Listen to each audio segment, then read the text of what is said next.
Hi viewers, வணக்கம். இன்றைக்கி நம்ம எப்சான் பிரிண்டர் அன்பாக்சிங் பண்ண போகிறோம். பார்க்கலாம் வாங்க.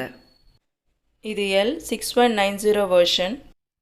பாக்ஸை ஓப்பன் பண்ணிடலாம். இதில் இருக்க ப்ரொடக்டிவ் மெட்டீரியல்ஸ் எல்லாம் எடுத்துருங்க. இதிலே இங்க் உள்ளே இருக்கும். இதான் 4 கலர் இருக்கும். அதில் USB கேபிள் இருக்கும். இப்போ எல்லா கேபிள்ஸும் எடுத்து வெளியே வச்சிட்டோம்.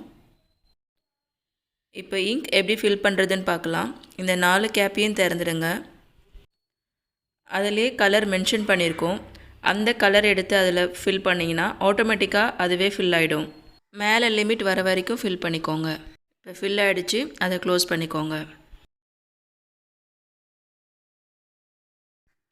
பிரிண்டரை ஆன் பண்ணிக்கோங்க.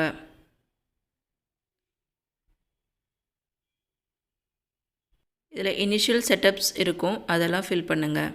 ஃபர்ஸ்ட் இதில் லாங்குவேஜ் செட்டிங்ஸ் கிளிக் பண்ணிக்கோங்க.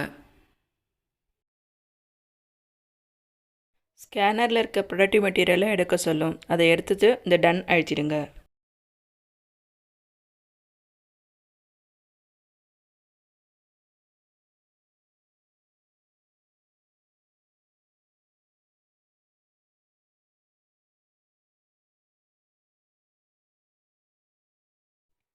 இந்த இனிஷியலேஷன் செட்டப் முடிய ஒரு 10 நிமிஷம் ஆகும். இங்கே இங்க் டேங்க் ஃபில் பண்ணியிருக்கான்னு கேட்கும், அதில் டன் கொடுத்துருங்க. இந்த ஃபில்லிங் ஒரு 10 நிமிஷம் ஆகும், அதுக்கும் வெயிட் பண்ணுங்கள். பேப்பர்ஸ் ஃபில் பண்ணிக்கோங்க. பிரிண்டரே ஆட்டோமேட்டிக்காக அலைன்மெண்ட் செக் பண்ணும். Initial setup and installation complete ஆகிடுச்சு. Thanks for watching.